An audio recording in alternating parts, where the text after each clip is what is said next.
দেখেন আল্লাহ তাআলা আমাদেরকে চাইলে হযরত আদম থেকে হযরত ঈসা পর্যন্ত এই সকল নবীদের কোনো না কোনো নবীর উম্মত বানাইতে পারতেন। সেই ইদ্রিস নবীর উম্মতও বানাইতে পারতেন, আইয়ুব নবীর উম্মত বানাইতে পারতেন, ইয়াকুব নবীর উম্মত বানাইতে পারতেন। আল্লাহ দয়া করে আমাদেরকে আখিরি নবী, সব নবীদের নবী, রাহমাতুল লিল আলামিন নবীর উম্মত বানাইছেন। এটা নিঃসন্দেহে আল্লাহ তাআলা যে আপনাকে আমাকে ভালোবাসেন, বেশি দয়া করেছেন, তার প্রমাণ যে আল্লাহর হাবিবের উম্মত বানাইছেন। ইব্রাহিম আলাইহিস সালাম আল্লাহর খলিল, আমাদের নবী আল্লাহর হাবিব।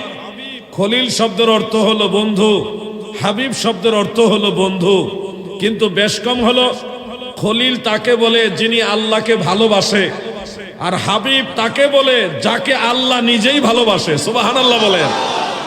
আমাদের আল্লাহ আমাদেরকে যাকে ভালোবাসেন সে হাবিবুল্লাহ রাহমাতুল লিল আলামিন নবীর উম্মত বানাইছেন। তাহলে নিঃসন্দেহে এটা প্রমাণিত হলো আল্লাহ আপনাদেরকে ভালোবাসে।